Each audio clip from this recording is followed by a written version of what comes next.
If you're trying to help families and kids, don't ever say entrepreneurship, business. Don't say sales. Don't say chores. Don't say allowance. Don't say work. Like, kids need to have fun, set goals, and then reach those goals.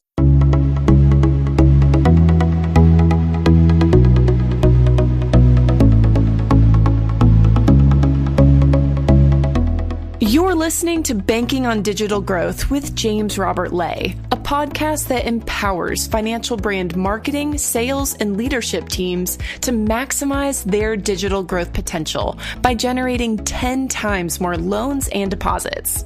Today's episode is part of the Exponential Insight series, where James Robert interviews the industry's top marketing, sales, and fintech leaders, sharing practical wisdom to exponentially elevate you and your team. Let's get into the show. Greetings and hello. I am James Robert Lay, and welcome to episode 135 of the Banking on Digital Growth podcast. Today's episode is part of the Exponential Insight series, and I'm excited to welcome Scott Donnell to the show. Scott is the founder of Gravy Stack, a fintech with the mission to make banking fun for your family. And this is a focus that I'm just personally passionate about myself.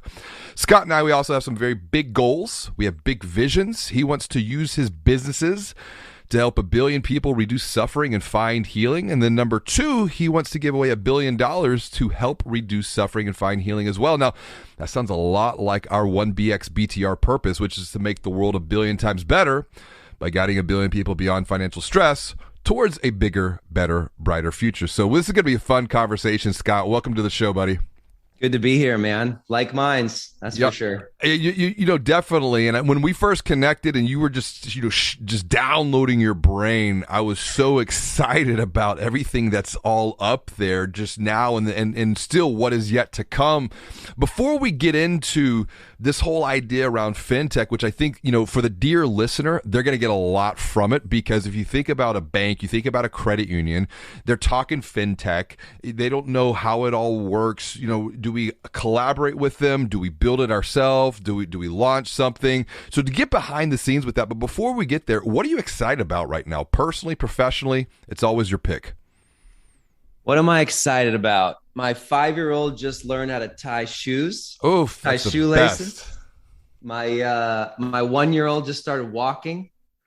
And now he's climbing up on the couch, and we're trying to keep him from dying every second. It's amazing. You know, I got to tell you, so 2 things. Number 1, when your kid learns how to tie shoes, you're like, that's one less thing that I have to do for them. They're becoming more independent. And then number 2, when you get them out of diapers, you're like, okay, we've closed that chapter in our life. Yeah. Now we're moving on. And then I would say number 3, very close to that, is when you finally get them all potty trained. You're like, done. We've really reached a whole new level of capability. Dude, I've got to share this with you. So I don't want to jump right into Gravy Stack, the banking app, but as we've been building this family fun, you know, banking app to teach kids financial capabilities, we have to gamify everything. And as we're going through this process, we've got all these financial planners and wealth managers helping us out. We've come up with a list of 150 life skills that schools aren't teaching our kids.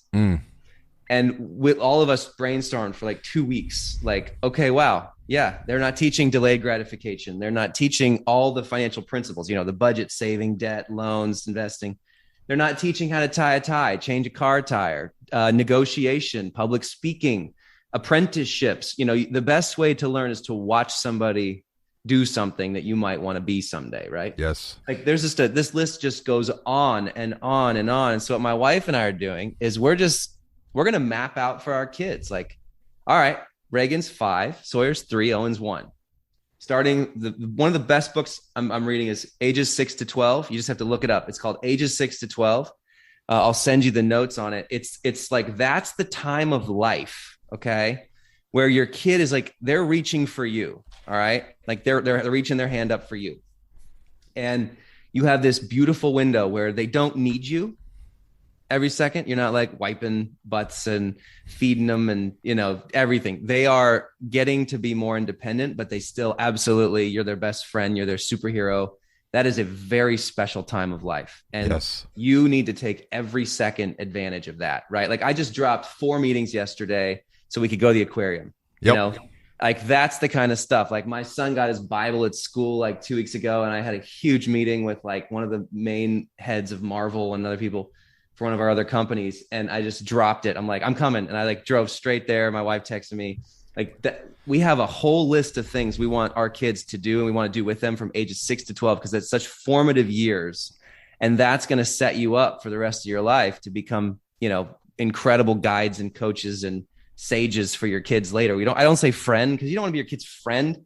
Yeah, you kind of do, but it's not like that. Like you're still the parent, so you can be a coach and a guide. And I like guide. I want to be the Obi-Wan Kenobi, and that's a bit of big conversation. I mean, even in last night's discussion this morning over in Dubai, we talked about that. It's this idea, and I had a conversation with the CEO of a $6 billion bank. He's going through the training program, and we were talking about this idea of guideship, and that's where I think these light bulbs start going off. That it's not doing something for someone, you're showing the way, you're paving the path, you're walking the journey along with them. But at the end of the day, they're empowered to do whatever it is that you are trying to help them do, to see what they can't see just yet. So I like that idea of guide ages 6 to 12. I got to check that out. Ours are now 11, 9, 7, and 5. Oh, beautiful. And it really is. It is probably the most fun I think that we're having as parents, the most fun that we're having as a family. And I'm just excited because I'm seeing my kids. Each one of them has a unique personality. They're beautifully unique, but still they need that guidance. And I know that's been a big area that you've been involved in with some of the other ventures that you've done in the past. And how has that inspired you? When you look at what you're doing here with Gravy Stack, what inspired you to begin this journey of launching a fintech focused on families, a fintech focused on even families with kids? You don't have a formal background in banking, and I appreciate that probably more than a lot of people know, because you're seeing things from a different angle. You're not jaded by the traditional banking space. So what was the inspiration here? I will say this though, my grandpa Barney Beeksma up in Washington State. I live in Phoenix now, but my grandpa, he's still alive. He's 88. He was Reagan's bank chair, Ronald Reagan, back in the late 80s. He started Interwest Bank, which was one of the top small business banks in America for decades.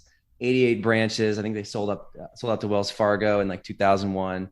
So I grew up shredding papers as a kid, right? Like I was working my butt off. And so I do have it in the blood, but I was 16 when that happened. So, I didn't get to see all of the leadership side or how the inner workings of the banking system. I just remembered a giant building with 1,000 people and blah, blah, blah. But it's in the blood, I got to say. But for me, my wife's a teacher. She was a first grade teacher for 5 years before we had our first kiddo. We just celebrated 10 years of marriage last month, so we're very thankful for that. Congrats. Thank you. And she spent a bunch of money on her students, and I was like, hey, that's a whole paycheck you just blew on your first graders. And so I said, okay, we got to fix this. So I started Apex Fun Run, and I'm sure many of your listeners have probably given to an Apex Fun Run at their elementary or middle school. It's like a leadership fitness program. If you've ever given to a fun run, it might be us. And we just started teaching kids leadership, character, fitness. We'd bring in athletes to teach this 2-week program for schools. It ended up raising like $50,000 on average for schools. We've served like 5,000 or 6,000 schools across America. We have 120 franchises in 38 states. It's just grown magnificently over the last 10 years. But in doing so, we saw a lot of the holes in the public education. We serve private, charter, and public schools, but we've seen a lot of the holes, right? Yep. Like my 3 things, and my mentor, Mark Tim, he's on our board. He's also on my biotech board for Happy. He said there's 3 things every kid has to learn, and I 100% agree. It's other than like your core values as a family and faith. The 3 things is hard work, personal responsibility, and the value of a dollar. Yeah. And I was laughing the other day.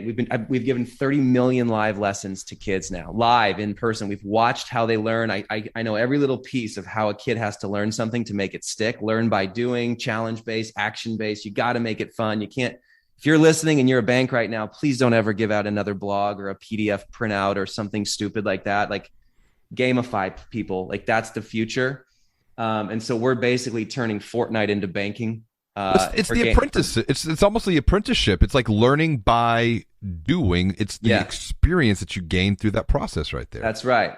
And we had this wake up moment last year. We just built a house, been successful, finally built our dream house next to my best friend, Mike, next door. We share a yard. We got the pools and the hot tubs and everything. We have landscapers and people help us with groceries, because I'm like totally strategic coach, delegate, only focus on my genius, right?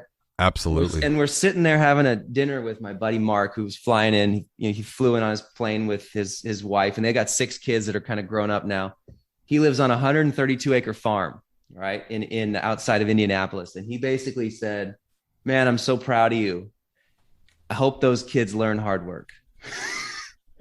And it struck me like a dagger. And I was like, wow, he's exactly right. Next day, we're all in the yard pulling weeds. Like, we're setting up all these boot camps for our kids to like learn some hard, real stuff. Like, these kids have to learn it, right? Like, I do come from 4 generations of mega successful people that don't pass it on. They give it away to charity and ministry, and you kind of teach them to fish. And I'm so thankful for that. Like, hard work was how I got going. And so that's really kind of the impetus of all of this. I got to find a way to get kids to understand from a financial perspective the value of a dollar, work ethic, and personal responsibility. Let's talk about that. The value of a dollar first and foremost. And really, I think work ethic, they go hand in hand together. If I think about this idea of there's a knowledge gap and maybe even a respect gap, a relational gap that people have with money. And this comes back to things, once again, that I didn't learn. Like, I was 18 years old reading The Millionaire Next Door and Rich Dad, Poor Dad. Both books transformed my whole perspective about what the future could be. Had some early success. That got to my head. Struggled with it. Kind of lost it all. And then had to like redo it all again. But then you start reading like, William Waddles. You start reading Florence Scovel. You start reading Napoleon Hill. It's this idea Acres of Diamonds, baby. Yeah. This whole mind. Zig Ziglar. That's right. So where's the gap here and with what you're doing to bridge this gap through technology?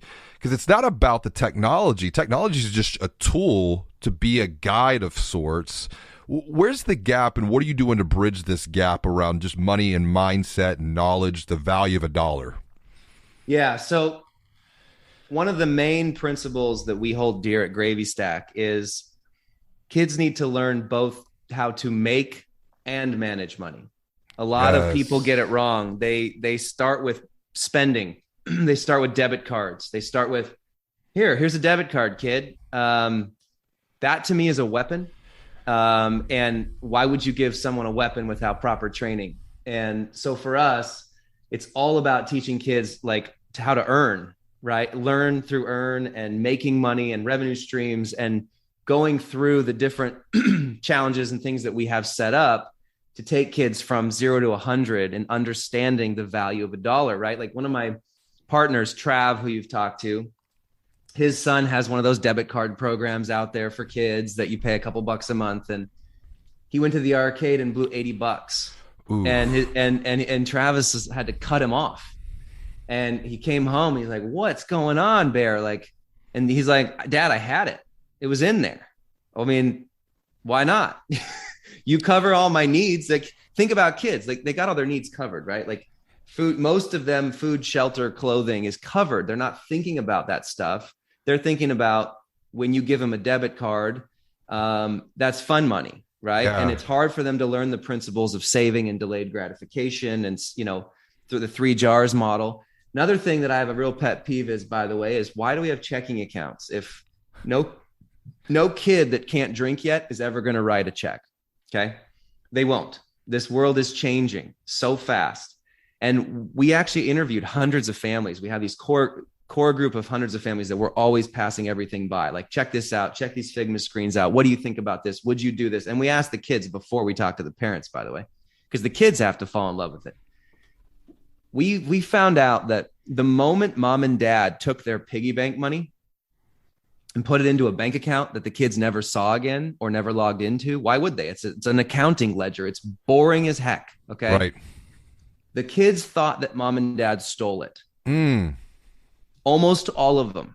All right. Think about that. This is one of the biggest problems we have today is physical cash is disappearing. Yes. Right. And we have to teach our kid. We can't just pull it and put it into an account and say, look, now it's somewhere else. Like the kids go, what? Like I have points in my video games. Right. I'm getting points for Candy Crush. I'm getting points. I'm getting stickers at school. Like, what's the difference? Like, I don't understand. Like it just disappears in the kid's mind. It's the idea of currency from their perspective. That's, I think, because currency is points. Currency is stickers. Currency isn't coin, physical dollars. I got to tell you, so our oldest, he wanted to donate some money to like an animal fund or something like that. He's really big into the wildcrats, loves animals. Like he's already saying, Dad, I want to start a YouTube channel about animals because he's going to be able to mix his passion. I'm like, man, I love your thinking, because he's already thinking monetization. Like he's thinking creator economy, right? Right. And we're pretty like tech agnostic back home. Like we before the pandemic, I mean, my kids were playing like Nintendo 8-bit. And for the reason being, we wanted just to kind of protect that when they got to the age of responsibility, then we could start introducing. So he wanted to make a donation. So he has the iPad. He's like, so what do I do? And he goes, do I pay with Amazon? Is there like a slot to where you could put $1 in? Like, and I have this thing filmed. It is so cute. And just to see him working through this. Right.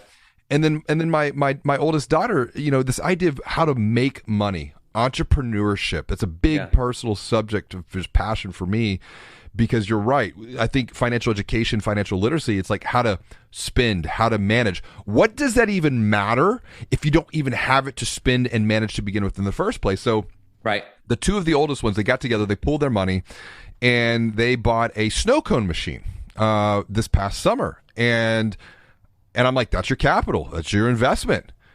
How many snow cones did they make?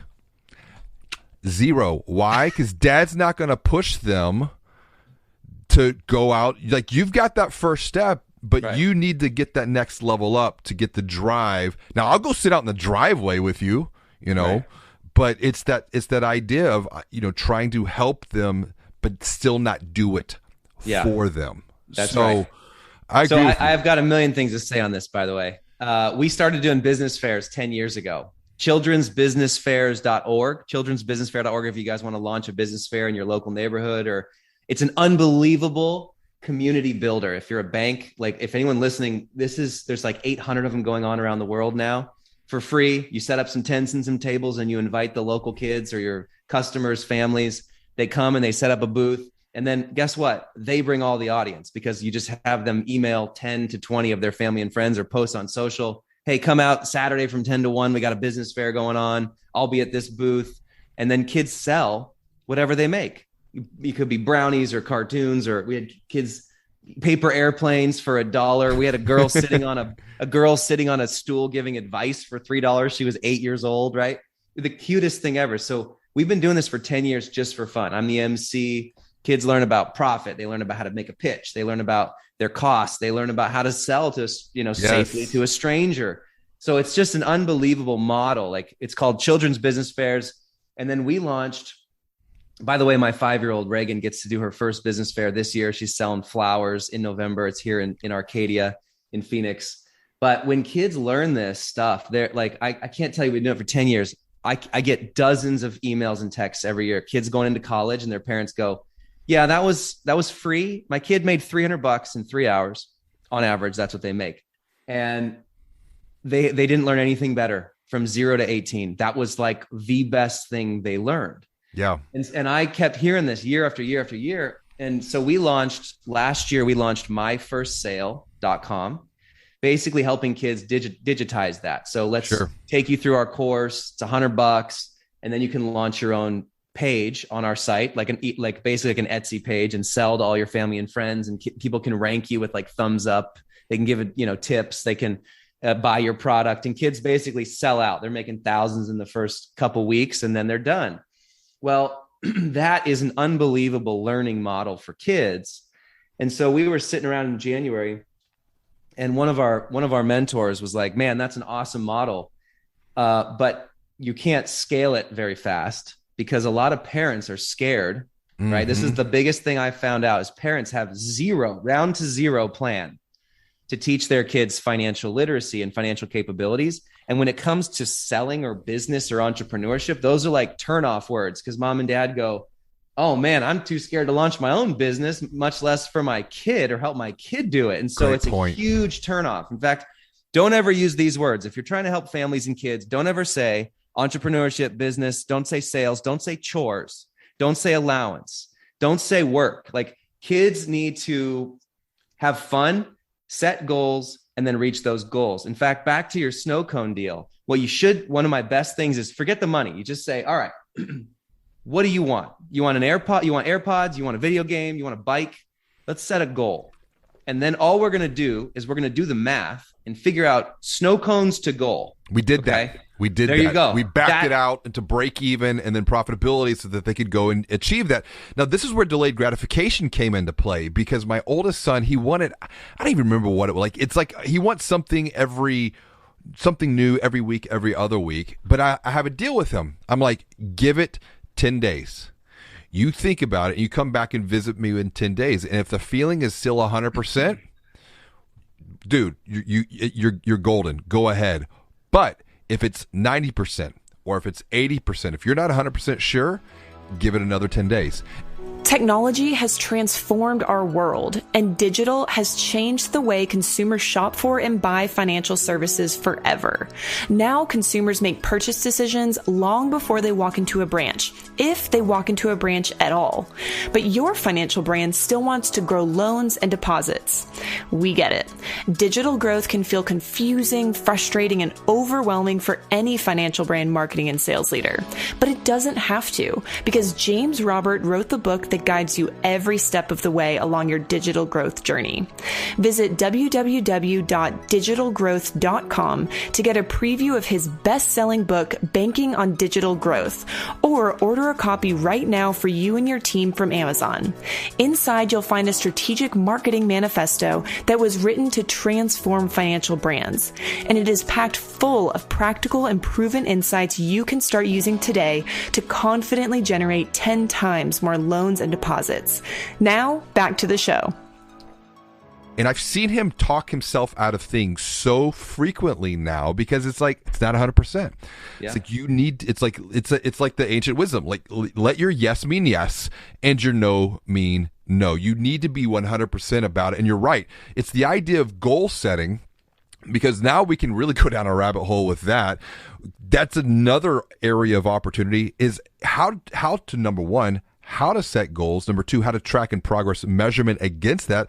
I mean, Dan's coming on the podcast again. We're going to be talking the gap, the gain principle. And so it's this idea of progress is greater than perfection when it comes to measuring goals, because that's where I think so many get overwhelmed. And to your point, don't talk entrepreneurship, don't talk sales, because if I'm a parent and I haven't had that skill set, you're already putting me at what I would feel or perceive as a disadvantage. But I like the idea of goals and helping to set those goals and then measure against that. Can you go deeper there? Yeah. So this is one of our number one things for families in our banking app that we're launching at Christmas. We realize that there's long-term goals, there's short-term goals. Kids have to have ownership of those goals. And you can't just have it be like something that they necessarily write out or it's ethereal out there. You have to make it concrete. And so we have progress bars in our app. Like kids are setting save goals, spend goals, and share goals, right? Save goals. Like these are long-term savings goals. We're showing them diversified portfolio, everything, but also, rainy day funds, car funds, college funds for teenagers.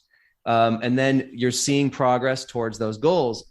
Spend goals are for us. Spend goals are less than $500 on average. They're like $50 to $150. Right. Things that they want to get. Parents listening to this, stop buying your kids stuff. Like show them how to earn and reach those, and they will be set for life. we wonder why we're raising a bunch of kids who vote certain ways and don't do the work we want them to. And they're like lazy, or they don't have this responsibility. Stop giving them stuff. I know it's easier to pay for, but the harder thing is to figure out, okay, how can I make my kid independent? How can I make them a self-starter? How can I teach them grit? It's stop giving them stuff, like maybe for a birthday and Christmas, but you really got to help them learn to earn. And so for us, we not only have spend goals, we also have share goals. Like one of the pieces of our app is we're plugging into Charity Navigator, which has like 7 million nonprofits, any 501c3 across North America. They can plug it in and they reach, a percentage of everything they make. You watch the flow of money in our app and you see it go to where it needs to go. And they're getting closer and closer on their progress bar to reach that give goal. And when they give it, there's confetti and there's grit points and there's all these things that they're earning by doing it, not just funds. And that's what helps kids want to reach those goals at the end of the day. And so you want to create self-starters. You got to get kids out and going.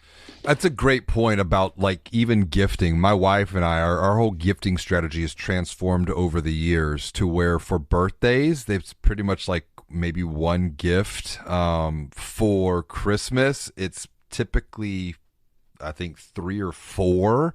Yep. And they're not, sometimes it's just close, right? Yeah. Like just like that. Yeah. What do you need versus what do you want? Because there's a difference. There's a major difference there. And I think if what you want is what you want, that's okay. You go and figure that out, and we're going to help support you in that, setting that goal, working towards it. But ultimately it's got to be your drive, your motivation. And I think it's helping to, I think you said, encourage the motivation or help to build that self-starter. It's to help that self-starting capability kick in versus just being so passive and waiting for someone to do it for them. When you think about just this whole journey that you've taken, and like I said, I'm so excited to see this come to reality, is what have been the biggest lessons that you've learned of just, starting a fintech? Because I'm a bank, I'm a credit union, I'm listening to this. Like, I want to do something similar, but what do I need to be aware of? What are the roadblocks? What are the challenges? What are the struggles that you've kind of had to work through just yourself here? Yeah.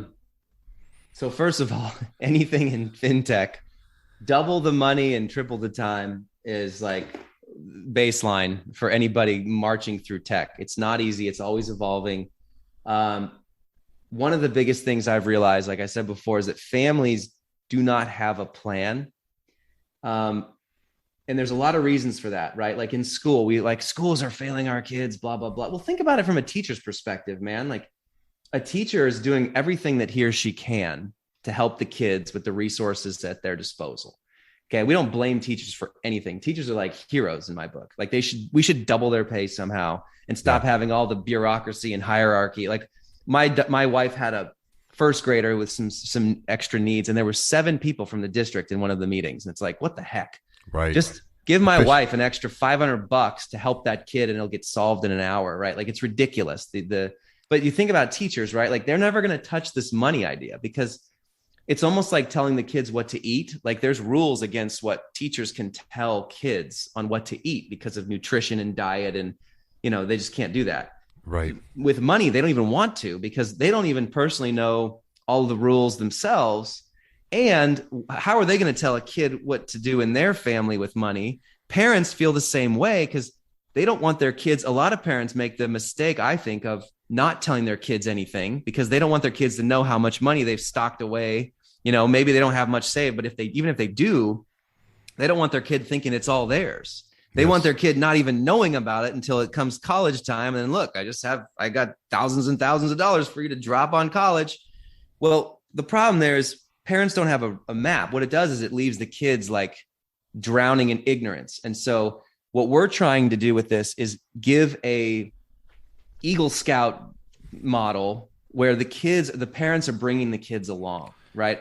With some of the challenges we're setting up, like they're actually going to be like buying a fake house on Zillow and going through that process. Right. They're going to learn everything about car loans and like you can buy a car on Craigslist, but there's downsides. You can get auto loans where you can pay it in cash and save up, but you got to, down payments. And like, we're literally teaching like, hey, there's like 40 types of taxes in your state you don't even know about. Right. Let's do a challenge where we learn all the taxes. Like, mom and dads are very uncomfortable telling their kids. And when I say kids, I mean teenagers, like, of course, 8 to 20 is like kind of our market here. They don't tell them what their net worth. They don't tell them what their house is worth. They don't tell them what they make. And, okay, you don't have to tell your kids your net worth, but what you can do is tell them how you make money, why you need to make money, what it covers for the family. Why don't you pull up a statement in your bank and just go over it with your kids? Hey guys, this month we made $9,000 and we spent $7,000. Yep. Okay. Here's how it all worked. You need to know this because as you're growing up, it's going to start with making a couple $1,000s and you're going to spend it in a certain way. Like, this is how we budget as a family. Like, have these conversations with your kids. Yes. And if you think that that's a conversation to have when they're older, I want you to subtract 5 years from every age you think you need to have these conversations at, because they're smart enough to get it. Yep. Okay. One of my mentors, his name is Tom Barnett. He owns 100 Burger Kings in town. He's awesome. He's like one of the coolest parents I've ever met. Like, he had 5 rules for his kids. That was it. Everything else is like, doesn't matter. Like 5 rules. And don't lie, cheat, steal, disrespect, or disobey. Right. There's 5. Everything else, it's like a puppy in a store. Like, if they break a window, they break a window. Like, so he's an amazing, amazing parent. But one of the things he said to me was always treat your kids several years older than they are, because they are smart enough to get it, right? You have no idea what your kids are watching. You do. Like, your 8-year-old, your 10-year-old, your 12, like, they're watching and they're learning every day way ahead of what you think they're doing, right? Yes. Like, my 3-year-old or my 2-year-old, last year when he was 2 years old, he was like, you ever tried to like read books to your kids before bed and you're exhausted and you're like, you're going to skip some sentences. Yes. He, as a 2-year-old, he's barely talking, and he knows this 25-page book by heart all of a sudden, reading it one time. And he's like, Dad, you missed this sentence. And he quotes the sentence. Okay. These kids are way smarter than we give them credit for. So have these conversations with the kids. And what our goal is with Gravy Stack is to really gamify this banking experience and getting kids to really take ownership and giving parents almost like a map. Yeah. Right. Here are all the things you can do to get your kids ready for the real world. And if they finish the 100 challenges by age 12, great. Okay.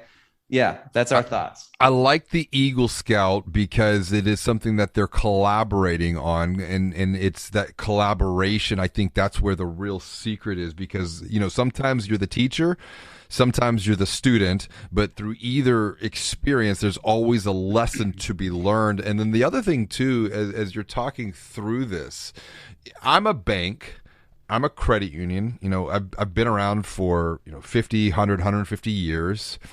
From your perspective, what could I be doing even better to truly transform the lives of people, kids in the communities that we're serving? Where might I be getting it wrong right now? A lot of banks, and this is not I don't want to slap any bank because they have their models and their business models, but a lot of banks don't even care about that next generation, because there's a percentage of families who literally just set up an account for their kids, and it's all about deposits. And those deposits are how we make our money. Right. Kids don't make money. And so they're just a byproduct. They're an afterthought. Yep. What I want to propose is this idea that that's kind of how we got into this mess a little, is because kids really are the future, right? Like, you should be watching how kids interact with money all the time. You should be having conversations with your clients about how they're raising financially smart kids. Do a business fair in your local community. You want to grow, like, have 1,000 people come out to a fair that you run. Okay. And then offer opportunities for these kids to learn more. Okay. Like, that's a very easy way for a local bank to be like in the community, die hard, amazing. Like, ask these families, okay, what are you doing with your kids? How are your kids learning money? Give them 10 simple steps by age specific. Come up with what you think could be a couple dozen things that they can do with their kids. And can you give an incentive program for it? Can you give $100? Can you give $500, $50. I don't care. Figure out an incentive program. Maybe there's you get to come in and be the CEO for the day of the bank, right? We have kids running our business. I didn't even think I told you this. We have kids under 18 as our CEO, like a month at a time, because we want this thing run and thought out by kids. They're giving us ideas all the time. Like, let me tell you this story.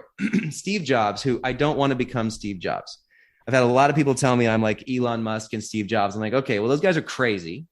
And they really have changed the world in incredible ways. And I've got 5 businesses and millions of people we're impacting. But I also want to be like I want to help my kids. I want to be a good family man, a good husband. Like, I got priorities here. But what I really admire about Steve Jobs, for instance, back in the early 90s, we all growing up had Macintosh computers in elementary school. Why? Because they gave them at cost to districts all across North America. What they were doing is they were watching first graders use a computer.